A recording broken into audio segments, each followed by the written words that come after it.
చేయలేకపోతున్నావు. Let us see 9th verse. 9వ వచనం చూద్దాము. Then said unto me, prophesy unto the wind. అప్పుడు ఆయన, నరపుత్రుడా, జీవాత్మ వచ్చినట్లు ప్రవచించి ఇట్లనుము, ప్రభువగు యెహోవా సెలవిచ్చినదేమనగా, జీవాత్మ నలుదిక్కుల నుండి వచ్చి హతులైన వీరు బ్రతుకున్నట్లు వారి మీద ఊపిరి విడువుము. Prophecy unto the wind. వాయువుకు ప్రవచనం చెప్పాలి. You have to prophesy to the wind. ఆ వాయువుకు ప్రవచించాలి. You are not able to see the wind. కానీ నీవు ఆ వాయువును చూడలేవు. As a matter of fact, you cannot see the wind. నిజానికి గాలిని, ఆ వాయువును నువ్వు చూడలేవు. But when the Spirit of God, Holy Spirit comes upon you, అయితే పరిశుద్ధాత్ముడు నీ మీదికి వచ్చినప్పుడు, if you are filled with the Spirit of God, నీవు ఆత్మతో నింపబడితే even you can see the wind also. నీవు ఆ వాయువును కూడా You చూడగలుగుతావు. can command from all the sides. ఆ నలుదిక్కులా ఉన్నటువంటి వాయువుకు నువ్వు ఆజ్ఞ ఇవ్వగలవు. Come upon these forms. జీవాత్మ నలుదిక్కుల నుండి వచ్చి హతులైన వీరు బ్రతుకున్నట్లు వారి మీద ఊపిరి విడువుము అని చెప్పగలుగుతావు. The second line of 9th verse. 9వ వచనం. So he prophesied, come from four winds. అతడు నలుదిక్కుల నుండి జీవాయువు వచ్చేలాగున ప్రవచించాడు. He is able to experience the power of the wind also.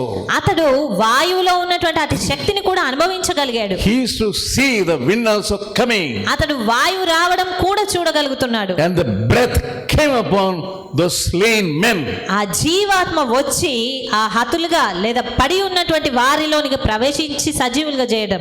As he prophesied, అతడు ప్రవచిస్తూ ఉండగా breath entered into the lifeless bodies. ఆ జీవాత్మ హతులైన వారిలోనికి ప్రవేశించింది. All of them, వారందరూ కూడా they stood up on their feet. వారు సజీవులై లేచి నిల్చుని ఉన్నారు. As a vast army, they stood up. ఒక మహా సైన్యంగా వారందరూ నిలిచి ఉన్నారు. He was amazed to see them. అతడు వారందరిని చూడడానికి ఆశ్చర్యపోయాడు. Previous to that, he saw only bones only. అంతకు ముందు చూసి అతను కేవలం ఎముకలనే చూడగలిగాడు. But God opened the eyes of Ezekiel. కానీ యెహెజ్కేలు కనులను దేవుడు తెరిచినప్పుడు, When you go home, నీవు ఇంటికి వెళ్ళినప్పుడు ask God, దేవుణ్ణి అడుగు, Lord, give me those eyes to Prabha, see even the wind. నీ ఆ వాయువును సైతం చూడగలిగే కన్నులు నాకు ఇవ్వు. Always I am seeing, looking at the bones and bones and bones, heaps of bones. అన్ని వేళలా ఆ యొక్క ఎముకలను లేదా ఎముకల రాశినే చూడడము. You are seeing bones only all around you. నీ చుట్టూ ఉన్న ఎండిన ఎముకలనే నువ్వు చూస్తావు. And also lifeless beings around you. జీవము లేని వాటిని నువ్వు చూస్తూ ఉంటావు నీ చుట్టూ. And you are dissatisfied. అందును బట్టి నిరుత్సాహపడతావు. You are losing hope. నీవు నిరీక్షణను కోల్పోతావు. You think, what can I do with them? వాటితో నేనేం చేయగలను అనుకుంటావు. But ask God, Lord, give me your eyes. కానీ దేవుణ్ణి అడుగు, ప్రభా నాకు నీ కన్నులు ఇవ్వు. The eyes which were given to Ezekiel. యెహెజ్కేలుకు ఇచ్చినటువంటి నేత్రాలు నాకు ఇవ్వు. At the beginning stage he saw only bones only. ఆరంభ స్థితిలో చూస్తే అక్కడ కేవలం ఎముకలే. Then now he was seeing the humans standing up. కానీ ఇప్పుడు చూస్తే మహా సైన్యంగా నిలవబడినటువంటి వారిని As అతను an చూస్తున్నాడు. army, they stood up. ఒక గొప్ప సైన్యంగా వారు లేచి నించున్నారు. This is the kind of faith God wants to have. ఇలాంటి విశ్వాసము నీవు కలిగి ఉండాలని దేవుడు కోరుతున్నాడు. You must be grounded in that faith. నీవు అలాంటి విశ్వాసములో వేరు పారాలి.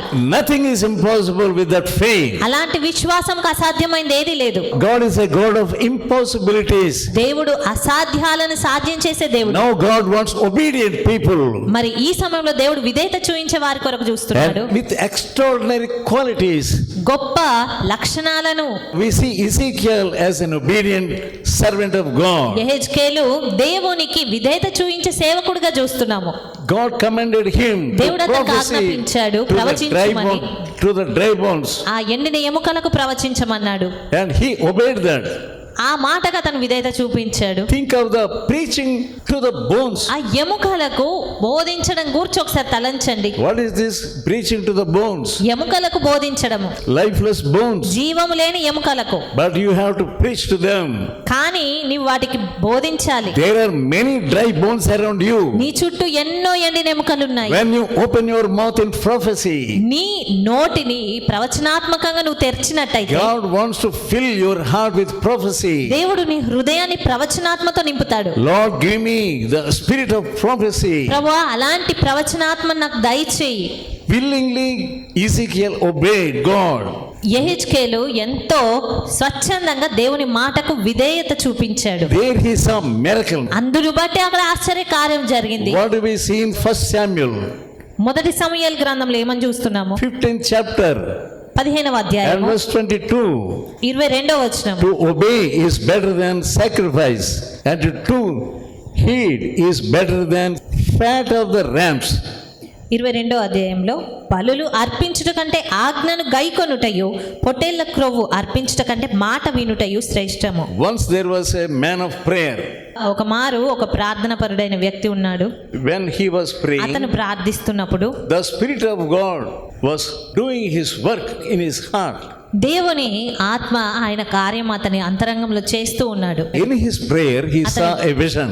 అతని ప్రార్థనలోనే అతను ఒక దర్శనాన్ని చూస్తూ ఉన్నాడు. Two men were running away from a village. ఇద్దరు వ్యక్తులు ఒక గ్రామం నుండి పరిగెత్తుతూ ఉన్నారు. They were running so fast. వారు ఎంతో వేగంగా పరిగెడుతున్నారు.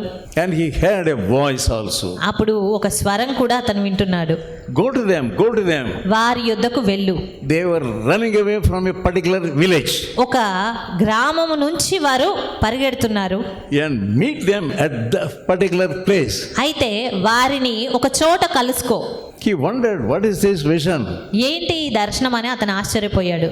And he really got up and went to that place where God wanted him to be there. నిజంగానే అతను లేచి దేవుడు ఎక్కడ వారిని కలుసుకోమన్నాడు అలాంటి స్థలానికి వెళ్ళాడు. Really, two people were coming, running so fast. అయితే నిజంగానే అక్కడ ఇద్దరు వ్యక్తులు ఎంతో వేగంగా పరిగెత్తుకు రావడం చూశాడు. Running away from a particular village. అక్కడ ఉన్న ఒక ప్రత్యేకమైన ఆ గ్రామం నుంచి వారు బయటికి And the పరిగెడుతున్నారు. Spirit told him, దేవుని ఆత్మ అతనితో చెప్తూ ఉన్నాడు, go and speak to them. వెళ్ళి వారితో మాట్లాడు. And he really went to them నిజంగానే వారి యొద్దకు వెళ్ళాడు. and asked them, why are you running away like this? Where you are coming? ఎందుకు మీరు పరిగెడుతున్నారు? ఎక్కడి నుంచి వస్తున్నారు? We are running away from that village. ఆ గ్రామం నుంచి మేము పరిగెడుతున్నామండి. Why are you running away like this? అయితే ఎందుకు అలా పరిగెడుతున్నారు? The devil is chasing us. సాతాను మమ్మల్ని పరిగెత్తిస్తున్నాడు, వెంబడిస్తున్నాడు. The devil is chasing us away. సాతాను మమ్మల్ని వెంబడిస్తూ ఉన్నాడు, And తరుముతున్నాడు. therefore we are running away. అందును బట్టి మేము పరిగెడుతున్నాము. And he said, stop.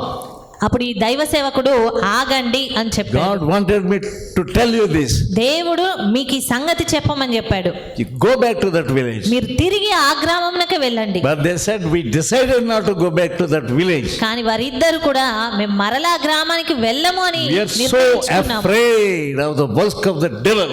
అక్కడ సాతాను కార్యమును బట్టి మేము ఎంతో భయపడుతున్నాము. We cannot go. కాబట్టి మేము వెళ్ళలేము. We had taken decision not to go. ఒక నిర్ణయం తీసేసుకున్నాం వెళ్ళకూడదు. Whatever you may say, మీరు ఏది చెప్పినా we cannot do. మేము ఎంత మాత్రం వెళ్ళలేము. But he told them, కానీ అతను చెప్పాడు వారితో, God told me to tell you this. దేవుడే ఈ మాటలు మీకు చెప్పమని చెప్పాడు. Go back to వెళ్ళండి that తిరిగి. village. తిరిగి వెనక్కి వెళ్ళండి ఆ I will గ్రామానికి. send revival. నేను ఉజ్జీవాన్ని పంపిస్తాను. So after some time, they decided to go back.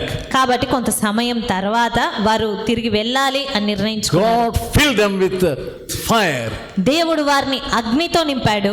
And that same night, ఆ రాత్రియే when they preached in that village, వారు ఆ గ్రామంలో the బోధించినప్పుడు fear of God came upon them. దేవుని భయం ఆ గ్రామం అంతటికి వచ్చింది. Even the strong people trembled. ఎంతో బలవంతులైన వారు సైతం భయపడ్డారు. Yeah, they feared. They had the fear of God. వారిలోనికి దైవిక భయం వచ్చింది.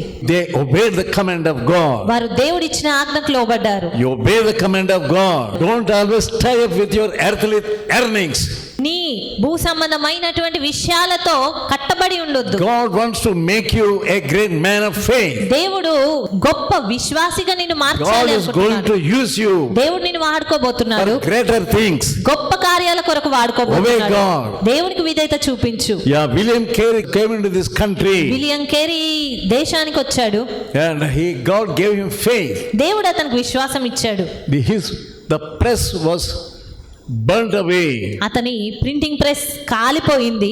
And all the volumes of the Bible, translated Bible, were burnt away. అతను అది వరకు ట్రాన్స్లేట్ చేసినటువంటి బైబిల్స్ అన్ని కాలిపోయాయి. But God gave him higher faith. అయితే దేవుడు అతనికి మరి ఎక్కువ విశ్వాసం ఇచ్చాడు. He again continued his work అతను మరలా తన పనిని and ఆరంభించి కొనసాగించాడు. and brought out the copies of the Bible ఆ బైబిల్స్ కాపీస్ ని మరలా in తీసుకొచ్చాడు. Dravidian languages. ద్రావిడియన్ భాషల్లోనికి అనువాదం The తీసుకొచ్చాడు. Bible which is in your hands ఇప్పుడు మరి మీ చేతుల్లో ఉన్న Bible is the result of his efforts.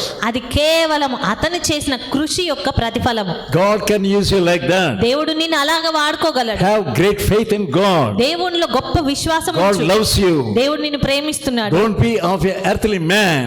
భూ సంబంధమైన వ్యక్తిగా ఉండకు. Take away that fleshly life from you. నీలో నుండి ఆ శరీర సంబంధమైన జీవితం God wants you తొలగించు. to be holy. దేవుడు నీవు పరిశుద్ధంగా If ఉండాలని you are a కోరుతున్నాడు. holy person, నీవు పరిశుద్ధుడవైతే God will fill you with great faith. దేవుడు గొప్ప విశ్వాసంతో నిన్ను God will నింపుతాడు. use you like Ezekiel. దేవుడు నిన్ను యెహెజ్కేలు వలె వాడుకుంటాడు. Let us